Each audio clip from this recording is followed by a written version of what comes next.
My name is Sedge. Just a little bit about me. As you said, I'm from out of Kingdom. I'm from the Western Winds over in Edmonton, Alberta. I've been in the game since the summer of 2015. I've been reaving for a total of 3 years now, and 2 of those years were full-time reeves at my home park of Western Winds. Right now, I'm the current KGMR of Viridian Atlands, and with that, I've also done a lot of I've done some tournament and principality reaving. Um, a little bit more about me. My primary class is Monk, which I'm a Paragon of. My primary award path is Smith, where I'm at 7, followed by Rose and Warrior, which are both at 6. My primary park that I reeve at, which is Western Winds, has about 40 to 45 people, where I'm usually the solo or the head reeve of. And I've done our Circles of Fate, which was our Kingdom event, and a bunch of other events down stateside or local, where I was either head reeve or secondary reeve. So I've been able to kind of get around and see different things. And for this, I've got three things I'll be going over: general reeving tips, then tournament reeving, which is its own animal, followed by battle game reeving, which is an even more of a mess than everything else. So, and then after each section, I will have a little question period. If you have any questions, feel free to ask then. And when I'm done the questions for battle game reeving, I'll go over a quick little PowerPoint about like each little piece that I went through, so that if you say forgot a question while I was explaining it, then hopefully it reminds you then. So, start off, we're going to talk about some general reeving tips. The first one is movement. So, with fighters, I'm going to be using sword and board for this one, and not the chair. When someone's fighting, I need to angle this a little bit more down. Can you see? Yeah. So when someone's fighting, if you're on this side, you can see the money slot and this shoulder, which most people will try and swing forward with high crosses or a shot down there. But if you're on this side, especially with a 28 shield with mine, you can't see really this shoulder or this hip. So if you're a solo reeve, you're going to try and find, if you're going for 2 people and you're reeving, you always want to keep at least one person on this side. That way you can see at least one person, or if you hope, you have one person that's a righty and one person that's a lefty, because then both slots are shown for you.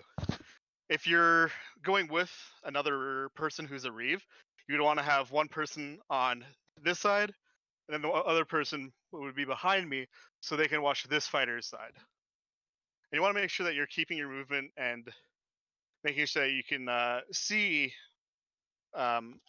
where the shots are going.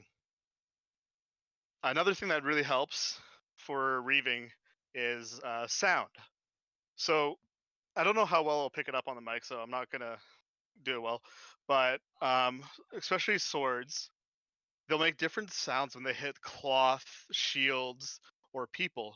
And there's also some people who accidentally rhino hide, say a stab, like they try and slough a stab. You'll hear the very as wind's usually forced out of their diaphragm from stabs. So when we get like, if you want to reeve and you want to train how your ears listen, just ask some people, go one-on-one, have one person hit like a belt, have them hit a cloth or leather belt, I should say, hit their garb, hit their shield, and hit the person. And you'll hear how each swing has a slightly different percussion to it. And if you tie your sound into what you see, you'll you'll find that it's a little bit easier to make some of the harder calls because you're like, okay, so this guy went for a top shot on this guy, and I know from how his shield sounds, this is like that was a just a shield hit, or it's like, oh, I know that this sounds more like a shoulder hit, so I can hear that and use that information to help me uh, make a better call. Then, of course, leading up to that is when you tie it in with your sight. So if you're ever fighting with a lot of people that are very high level, a good like say if you're gonna like we'll go over this a little bit more with tournament reaving, but say if you're going to reave something where there's a lot of high skill fighters and they're very quick, just drag two of your higher skill fighters over. Just say, hey, can I just watch you guys fight for a second so your eyes can get adjusted to their fighting.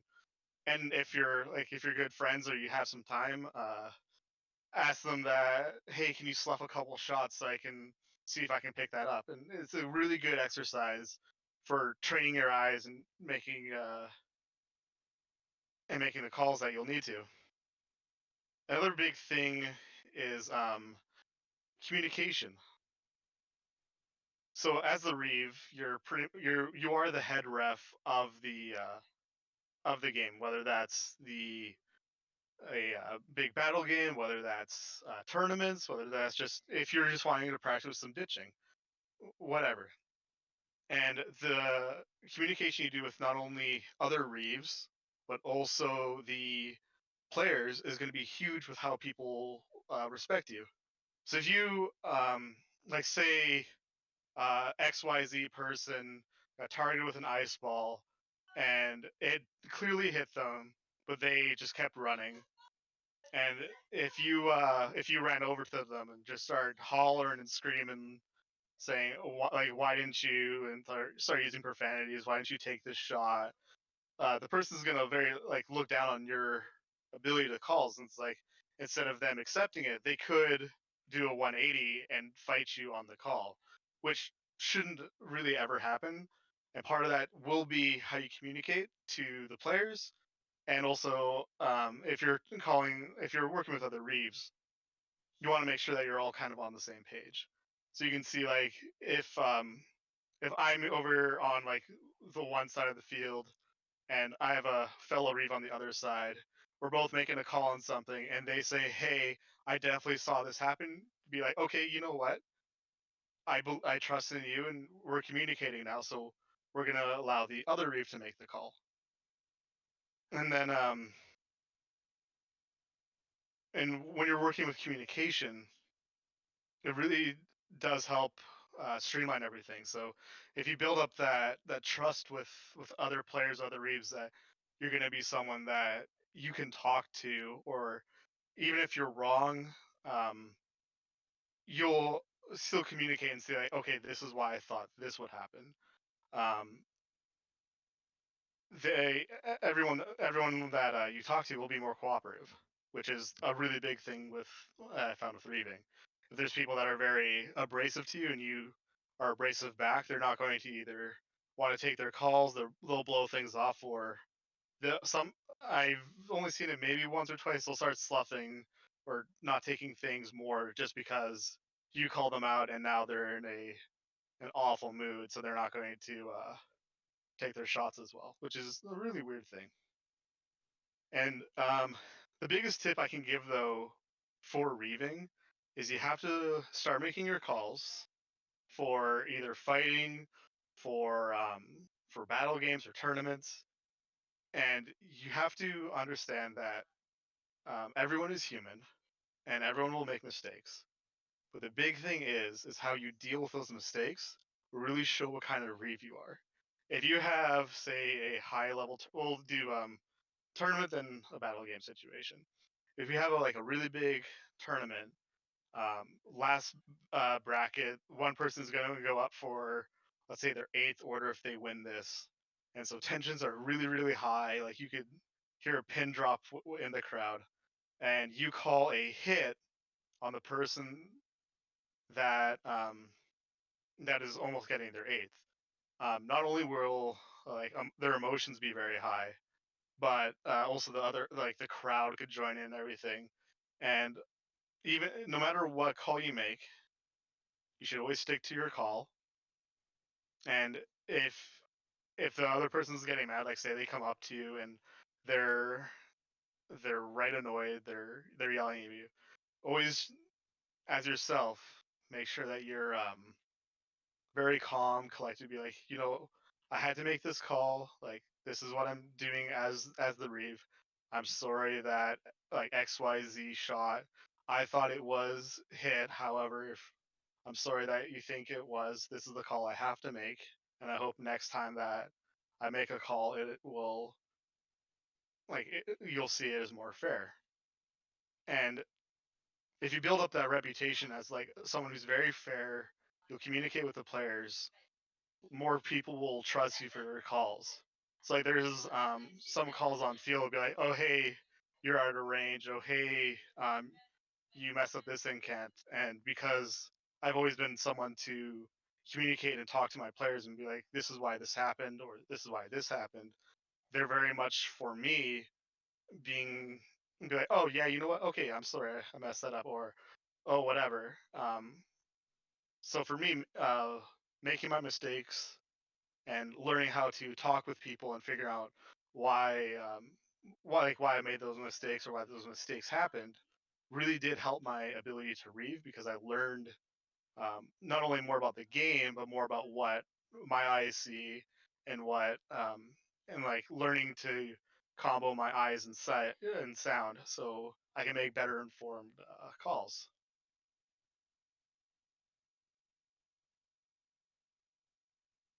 And let me just scroll down and take water because I am talking a lot.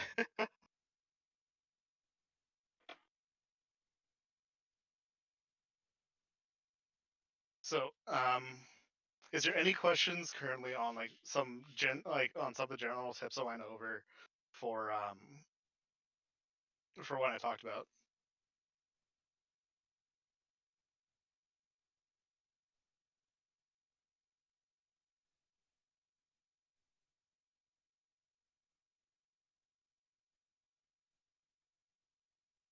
I'll wait a couple minutes in case anyone is typing, or if you want me to clarify anything I talked about, just feel free to ask. I do find I talk quite a bit when I have started going.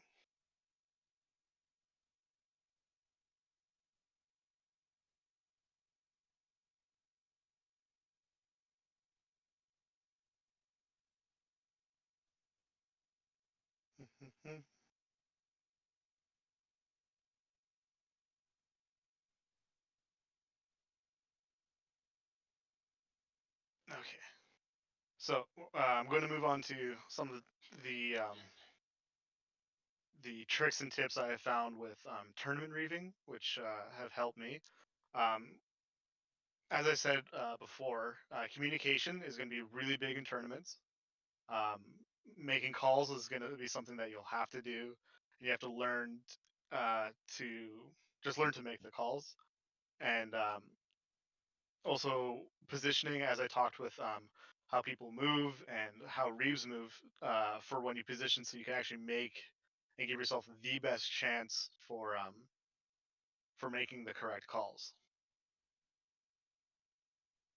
So as I went over for a little bit with the first bit, when let me see, yeah, we can, sweet.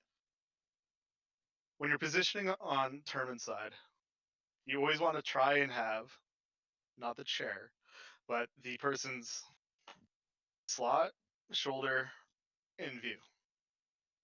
So if I only have one, as I said earlier, you'll try and pick one who, if you can trust this person more than the other person, then you'll watch the other person.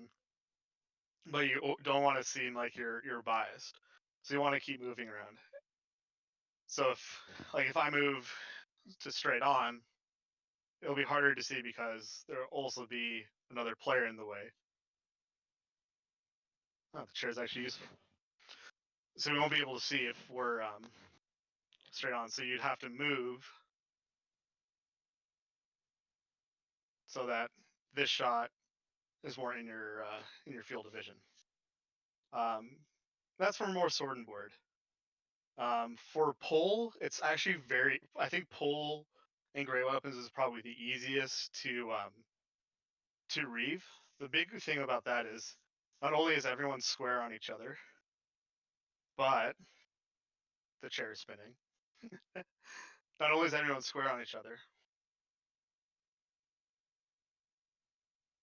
Stay. God damn it, it's not staying. Not only is everyone's like pretty square when they're using a pole arm. When they're using a greatsword, if they're up top or they're doing any kind of weird funkiness, the big thing that helps is they're far away from each other, so you'll be able to see. Oh, this person threw a stab and saw it, and you can more easily see those. And with the weight of most pole arms and greatswords, you also hear that hit a lot more solidly. It's not going to be as crisp as some of the short swords. So for when people, especially flow is by far the biggest mess to try and reeve. I find it goes flow, sword and board, single, and then great. Great's definitely the easiest one to reeve. So if you want to practice reeving, and you're very very uncomfortable, start with great weapons. Um, as I said, not only is everyone square, but they're also far away from each other, so you're not gonna get a big mess when people are in a melee. Um, Let me grab this unfinished sword. Because after that, when you're dealing with flow, I'll hold this so it's about level. Most people like you'll have to see how your local fighters will hold their weapons and everything. If they're very square on, do they cross? Do they cross weird? Do they cha-cha? Whatever. Knowing where to position from those, especially with flow, it will come with experience. As flow, you really need to pay attention to what sounds you're hearing, because the sound of two swords hitting will sound different than a sword and an arm hitting. And I wish I could be in person to show you the difference and slap some shields, slap some swords, and get everyone to hear you. But I don't think my microphone will pick that all up that well.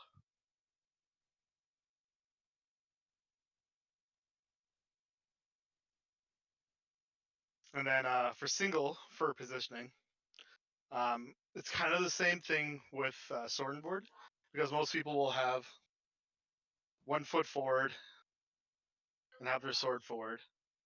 But I find the bigger thing you'll have to watch for a single sword is this section right here, right on the forearm. That's a very common slot. Sorry, not slot. That's a very common area that gets hit as people reach out and whatever. So you'll have to watch the forearms. I find, for me personally, I tend to try and watch both people's wrists right at this area. That way I can see, oh, if it goes above here, it's most likely hand. If it goes past here, then it's most likely forearm, and I can then make a better call to see if it was a hit or not.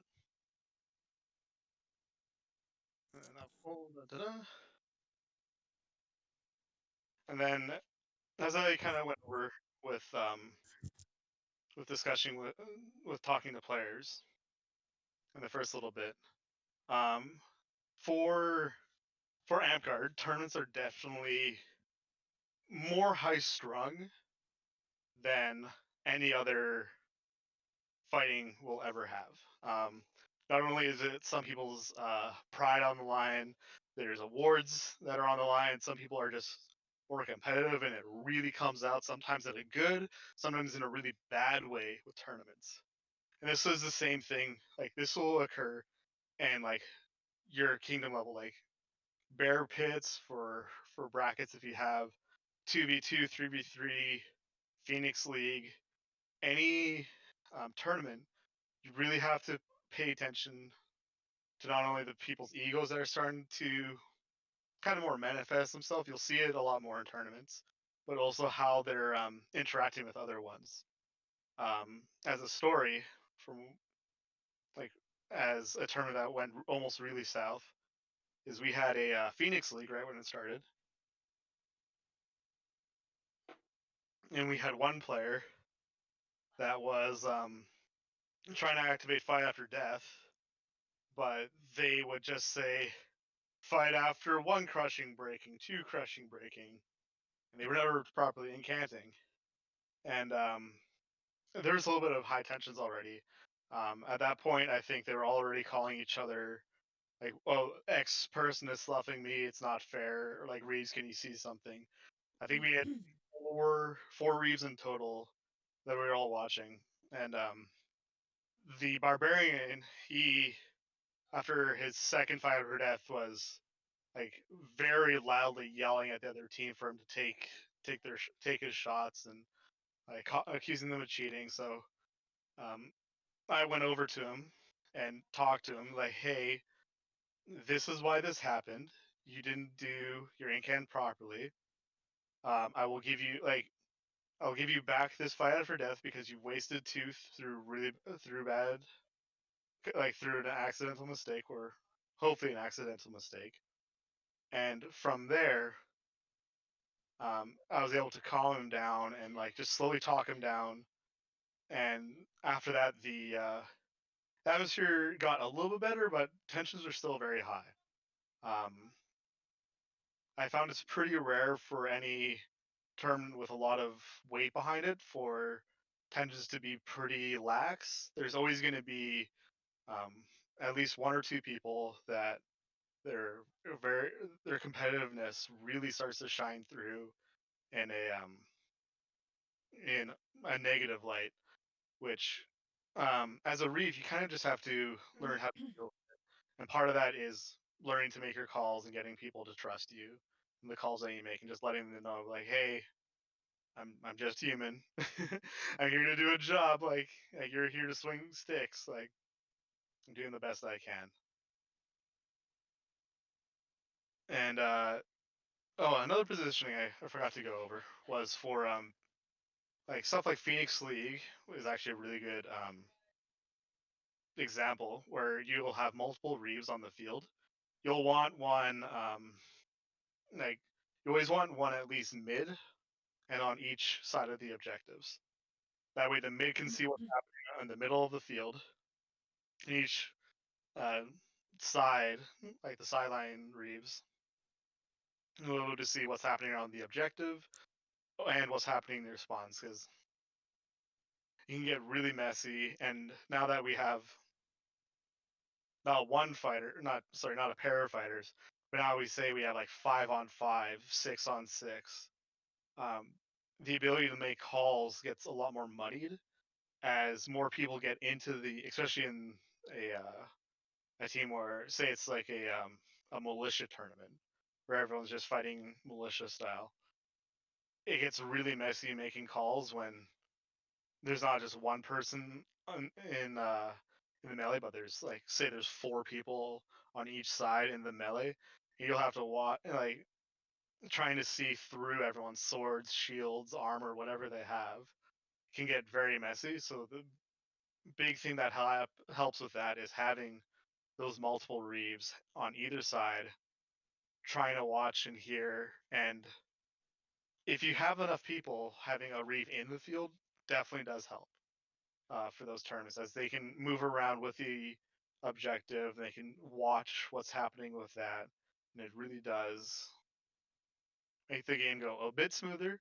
And it helps try and keep egos and tempers from flaring too much as people call out, "Oh, XYZ is sloughing me. This is happening."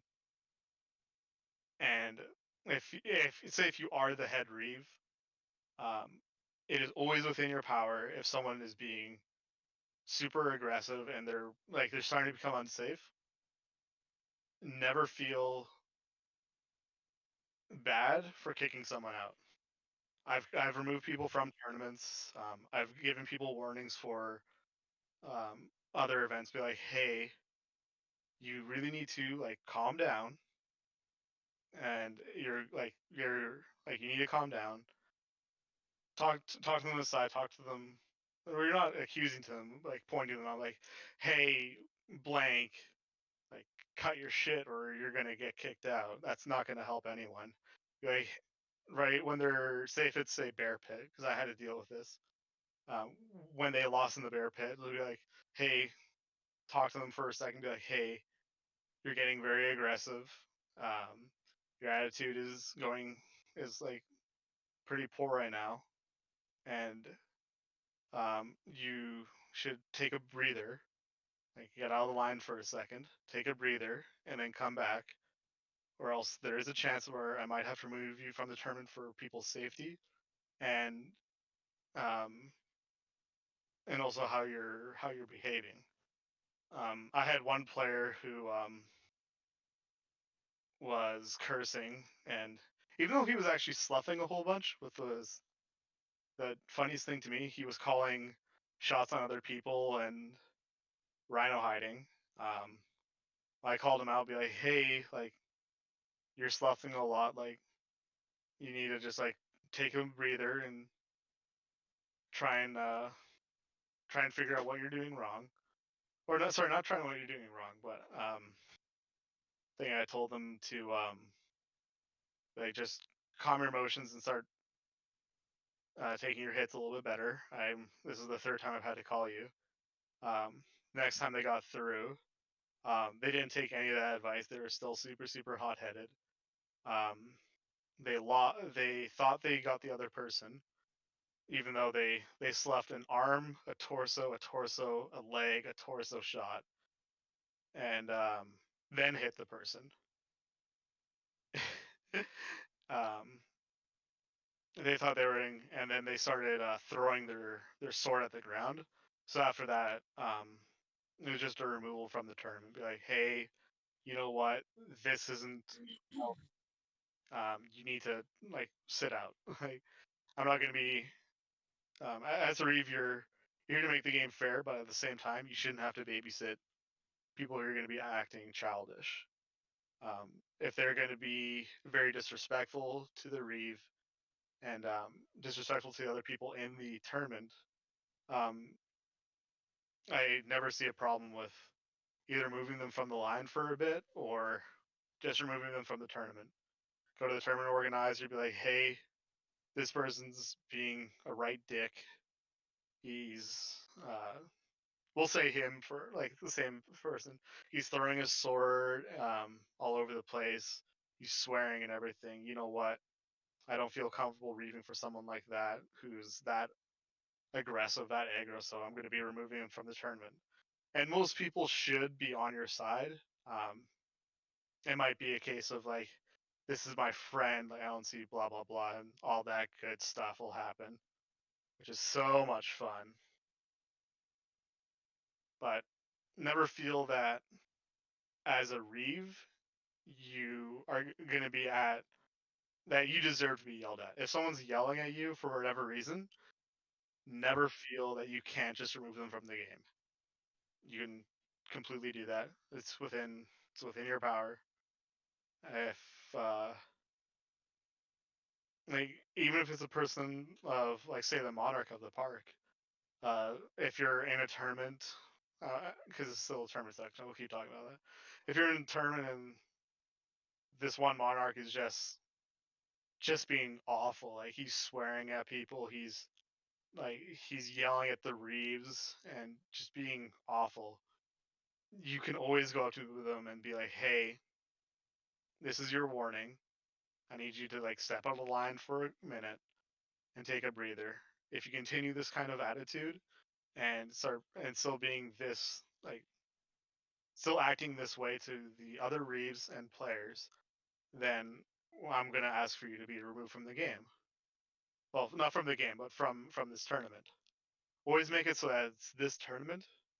So then it's not like something where, oh, X Reeve tried to ban me from the game. Always make sure that your intent is clear if you're removing someone, especially from tournaments where they're as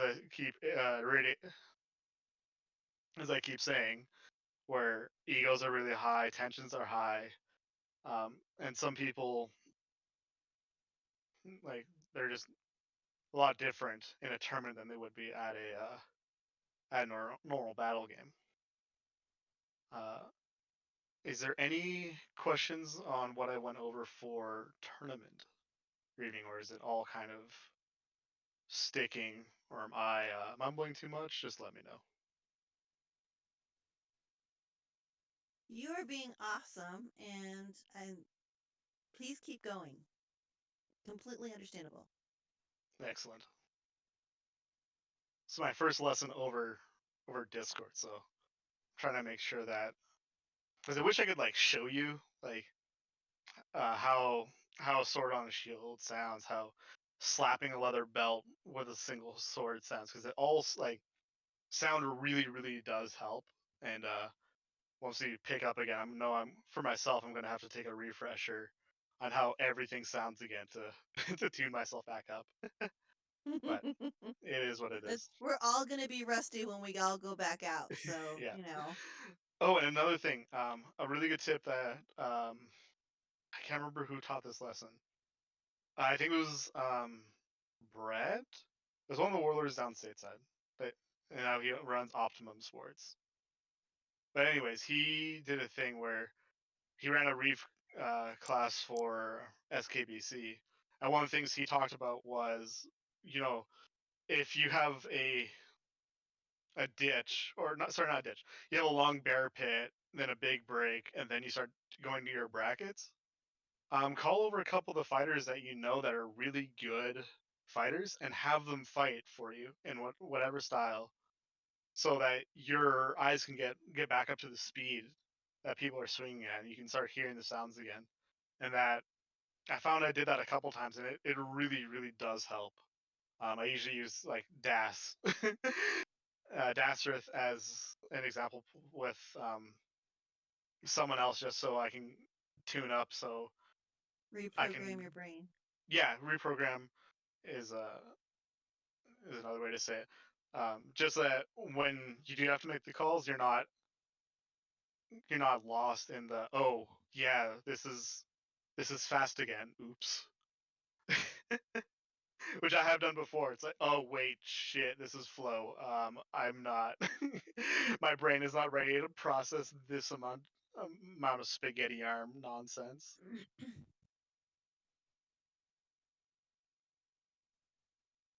Scroll down. Okay, and then the final section of this is battle game reaving. And I found the biggest thing that helped me with reading battle games um, was just to start making calls. Um, Even no matter if you're right or wrong, the big thing is when you make a call, make sure you stick to it. And if you're wrong, go ahead and go and look up the like why like let's say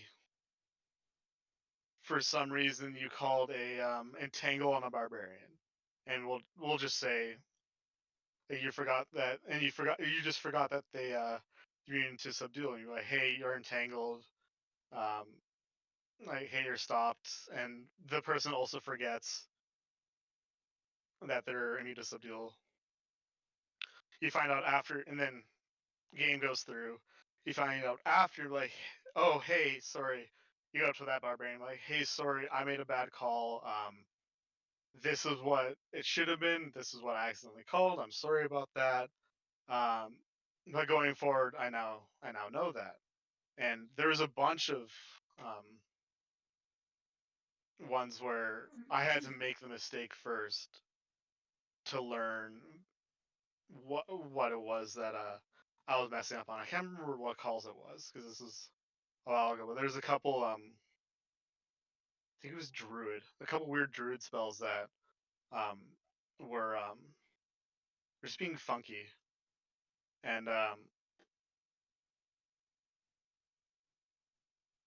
had to make the mess up of messing up a call so that I could from there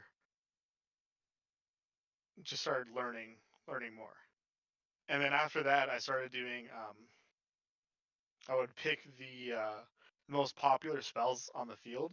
And for our Western Winds, it's mostly Ice Ball, Icy Blast is popular. Awe is very popular, and Blessing Against Wounds is very popular. So I pick 3 to 5 spells. I don't want to overload myself, and just study those spells.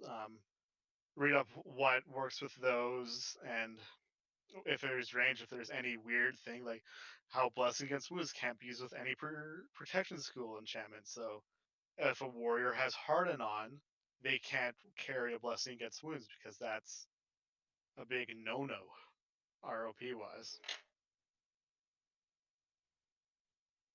And once you pick those spells and start going over them, you slowly add more and more spells that you know off the back of your hand.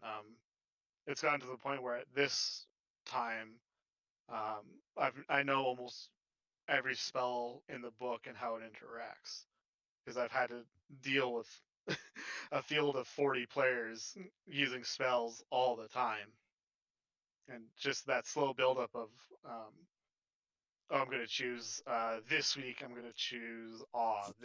Next week, after that, I'm gonna choose insult. And the week after that, I'm gonna do the insult awe combo for how it has to be said properly. And just that slow buildup of knowledge of what your park usually uses will help you when you're making calls. One of the ones, oh, what's this spell called again? It's a wizard level 6 spell. I need to know it because that was gonna bug me. Amped Wiki Wizard. Because this one was actually one of the ones where it messed up a lot. Oh, Ward Self, level 5. One of the things with Ward Self is it works on states and everything. So one of the players we had, he thought it just worked on wounds. So for the longest time, he would like get frozen or like he would get suppressed and then shot and then be like suppressed, oh wounds, and ward self on the wound and stuff like that. Um, which was just an honest mistake. And then once I looked into it, because I saw that more and more people were using it, like, oh hey, wait a second, if you're suppressed and then shot with an arrow, you're dead. His word self protects you from states as well as wounds, and that was one of the calls that the first time I did that, uh, I had to go out after the game and show them in the rule book. Like, oh yeah, here, check this out. It's right here on this line. If your ward self protects you from states or wounds, so if you get hit with a suppression, sorry, a break con is what happened to him, and then you got hit with an arrow, then you're dead. It's like, oh, okay, cool. Um, Another one that happened a lot was Blessing Against Wounds, um, because in that one it says you can't wear any protection school. And for the longest time, I think, like even in the first 2 years of my reeving, I didn't even catch this one. It wasn't until the year before good old COVID started that I noticed. I was like, wait a second, this is illegal, and you need to stop this right now. And then talking with the players, it just kept reminding them like, hey, this is how it is. And I found that if you're very firm, but you're also very like kind as a Reeve, people will definitely respect you more. A common thing I do was giving people their abilities back or rewarding really good behavior with like a free recharge. Or hey, you did this really well. You were really safe doing this. Your call was perfect for this. Have a recharge back. Oh hey, you there's like a weird like exchange of blows and like XYZ happened, but you took it on yourself. Be like, you know what? I'm just gonna take the death. Here you go. Have your respawn count. Um, it's giving the players because I find as a Reeve, especially, I find this happens more with battle games, as more people are willing to just be relaxed and have fun. If you reward their good behavior with like giving an ability back, having their respawn time, things that in retrospect very like they don't really affect the game that much, it really does help improve the your field's just general attitude towards how each other is. Um, so I found, especially as a battle game Reeve, my first thing was to enforce the rules. The second thing I did was enforce, well, not enforce, but cater a very good attitude. There's a bunch of players that I have where it's like, say we have a barbarian and they do fight after death, 1, 2, 3, 4, 5, 6, 7, and then hit a person, and they're like, oh wait, don't take that hit. Um, like I was late on that. If you and then you reward them, it's like, hey, thank you, barbarian. Like good on yourself for noticing that you swung late. Go ahead and have your respawn and come back. Nice job, and you give them a little fist bump, or maybe not now with COVID. Um, but you acknowledge them for playing well and being very honorable people on the field.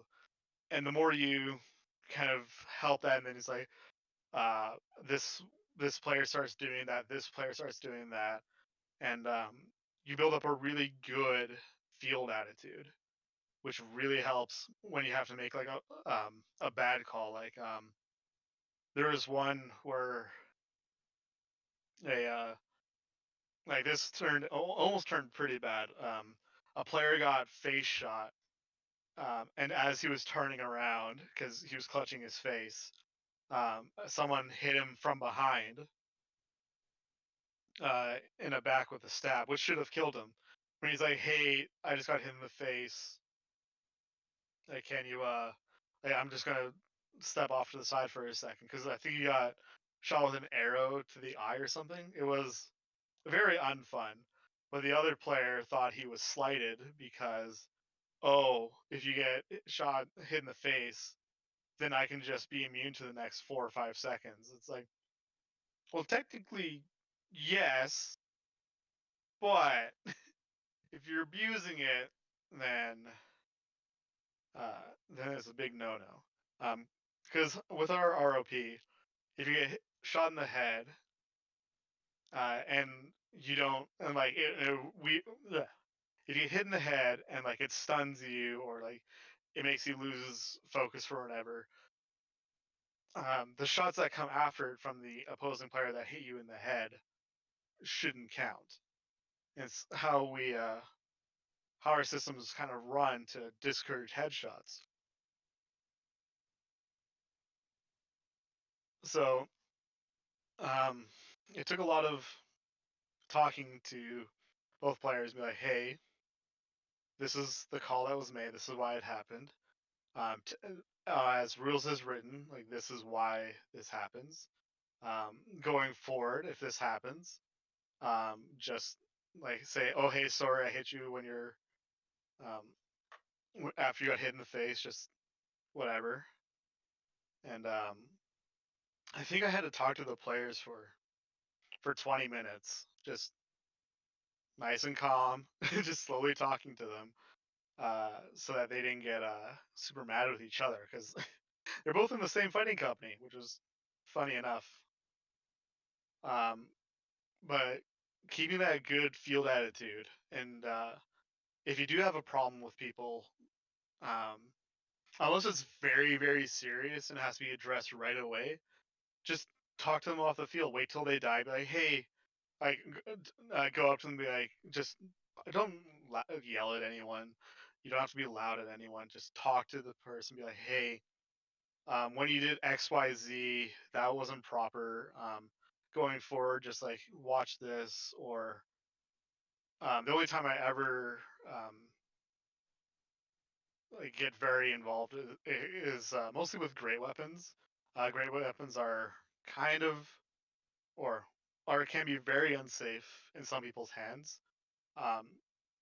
So if you see, like, say, a new person, and they're just baseball swinging that 8-foot pole arm for some reason, whoever gave it to them and didn't teach them, you can go up to them like, "Hey, you need to definitely stop this. You're gonna hurt someone. If you don't stop this, I'm gonna take away the pole arm." And like, I usually always have my own gear. Like, I will give you my sword and board, or like my 2 swords. You can use those, but until this game is done, you're not going to be using the pole. And I always feel that, especially with some things, with like arrows. I've asked some people like, "Hey, you've done nothing but shoot head all game." I think there was someone who shot 12 arrows and hit 6 headshots. I'm like, "Hey, like, take a break. We're gonna go after this and figure out why you're shooting for people's heads." But till after that, be like, supposed to be safe. There's no need to always shoot for people's heads. And then, I accidentally hit the camera. But definitely for pole arms is something to always watch for field safety. Um, if you're reeving for poles, I'll show this very quickly. For new players, the easiest way, if you see someone being on site for the pole, and they're usually it's hard to see with the lights, they're palm up. And if they're palm up, the natural mechanic for this is to the face. So if it's a new person, and I do this all the time when I reeve, like, hey, if you're new, knuckles to the sky. If you're doing this, it's always harder. Like, you will have to deliberately swing for the face. Well, with this, although because I've practiced it, the natural is to slowly rise it to someone's face. And that's something with creating that safe attitude and environment that just kind of comes with being a Reeve, and making sure that you're having fun as a Reeve by making sure people are safe, the attitude's good, and people are respecting your calls. That's really the best advice I can give for battle games, is just slowly learn to make your calls and your mistakes and address them. Either talk to the player after, or if it was like, I can't remember what it was, but there's abilities where it's like, oh, I did this wrong. I'll make a post on the Facebook page, like, hey, sorry, I made this call wrong. Here's the actual call for that, and then just leave it at that. Um, and then for learning the abilities, pick how many you can comfortably learn per week and just slowly work on those. Talk to your guild masters, talk to the people that you know the rules, and get them to also help you. Be like, oh, hey, does this work like this? Oh, insult has to be cast before off for the insult combo. Thank you. And talk to you and talk to them to build up your knowledge. And then the last thing is, as a Reeve, is because you usually have this powers, and it's really good to talk to your monarch. I found the ability for Reeves to influence the game in minor ways really does help the park's attitude and their overall enjoyment of the game. Um, and Das actually is the one who brought that up, and I can go over that more over text because we're getting close to wrapping up. We got about 8 minutes left. So always feel free, if you ever need help, to reach out to me. I'm always on this Discord as the good old Sedge. And I'm in Viridian Outlands as you can look me up on Facebook under Sedge. I think I said my nickname correctly. Or it's Jordan Dorland. And you can find me there. If you ever need to ask me questions, feel free to either PM me on here or Facebook if you find me. And is there any questions about battle gaming? About how I went over? Or sorry, about what I went over?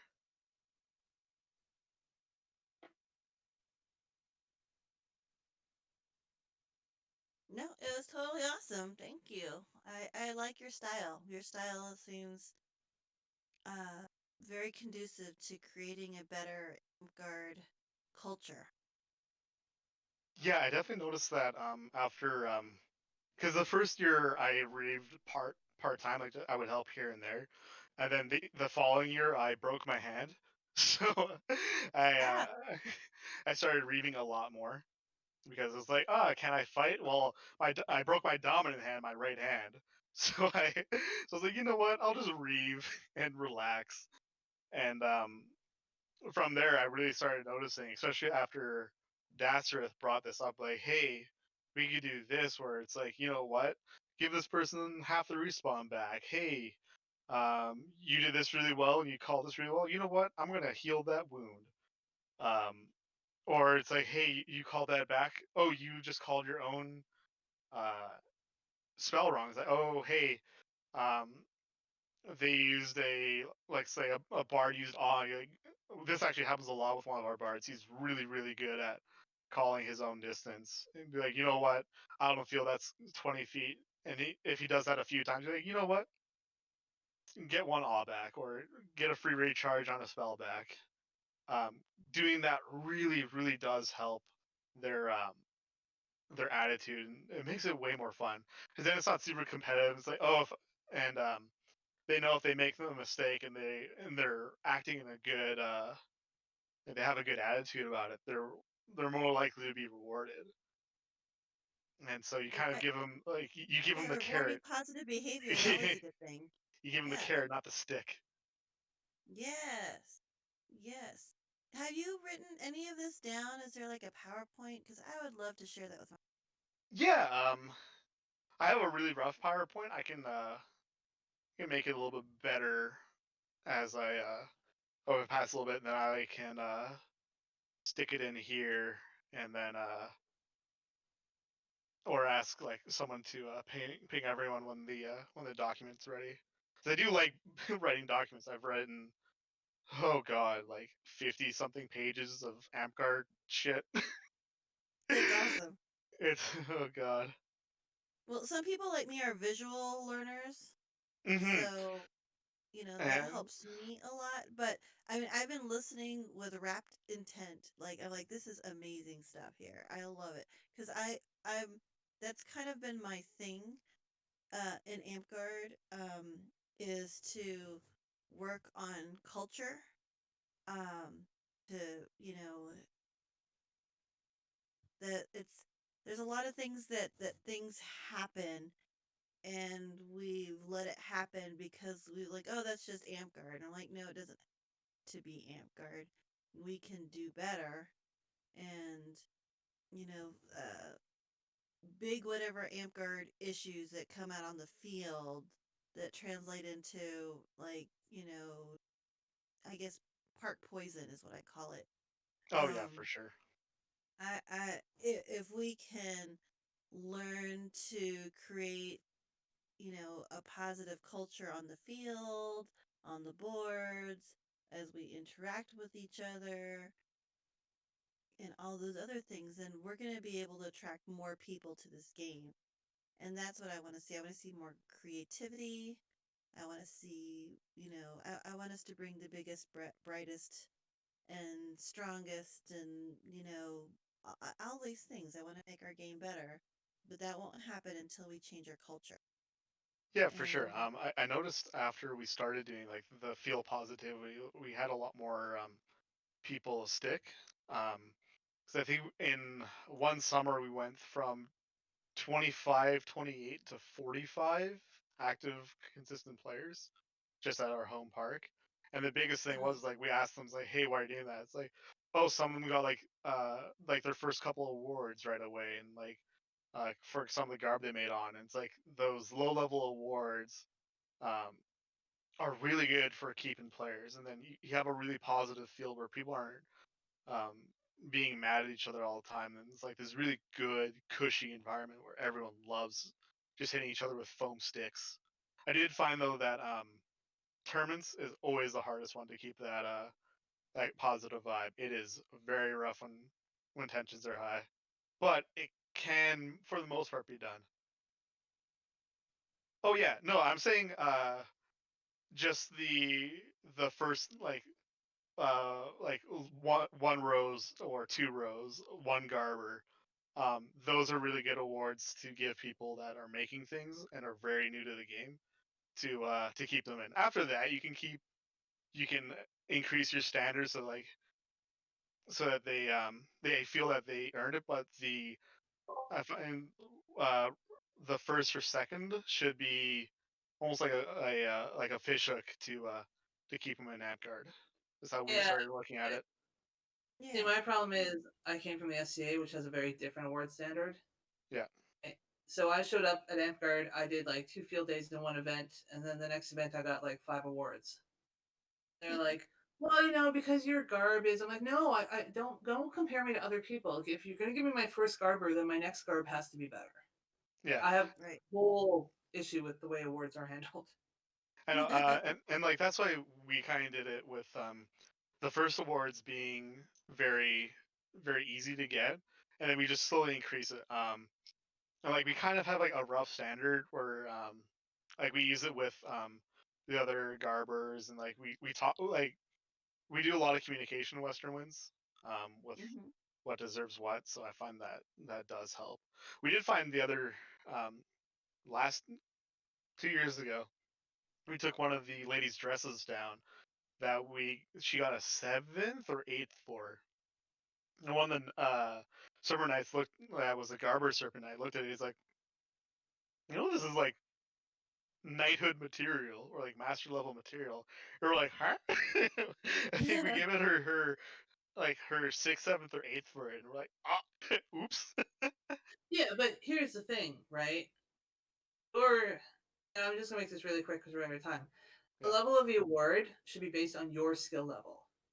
If yeah, you come in, if I come in and I'm making something that for somebody else is like a 7 or an 8, but that's where I'm starting because I have experience in it, my progression should be based on my own skill, not the skill of other people. yeah, for sure. We just like I more say we use the other people as like an idea, um, just because like I for one Well, can't I, judge garb for to save my life. So I you talk can't you to can't the create garbers you to help can't me. create you can't create a system based on outliers. Um, so for some people, it's just easier. First of all, Amtgard is just made up a whole bunch of people we're volunteers. Nobody's getting paid for this.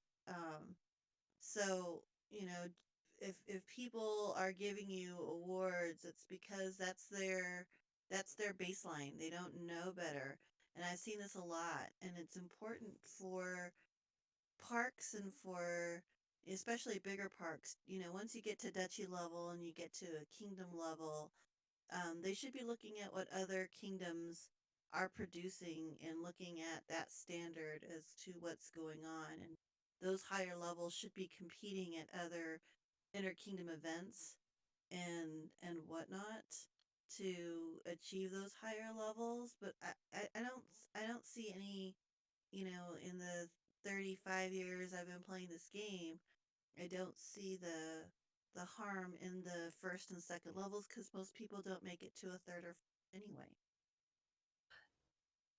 It's just, from where I come from, it's just a very different standard. But we can have a whole discussion on awards at the next event. um, Right. But Except said us down the now, in your rabbit hole. PowerPoint, if you would start off with your preamble of explaining what your style and how it has positively affected the people returning, that at the end of the day, that's the most important part, that's the hook. That's what gets Yeah. people to using your style. And that's what I heard throughout your presentation is, helping, on the one hand, educating, on the other hand, making it a positive environment that's welcoming for people to come back. Hmm. And I promise I will, if you build it, I will share it everywhere. Hell yeah. Yeah, I've got the power. I've got the the very rough bulletin of how I teach, but I'll definitely flush it out and make a nice little doc out of it.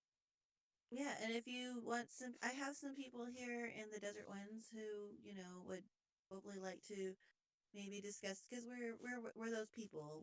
We like to teach, and we like to be as welcoming as humanly possible, within limits, of course. Um, but I think that at the end of the day, I think that this is the kind of document that needs to get around, to all the kingdoms, so that we create a better culture on the field and off the field. Um, and I think this would go a long way. We'd be doing some amazing, life Amtgard, memorable stuff. I'm glad you think so highly of it. I Yeah, do.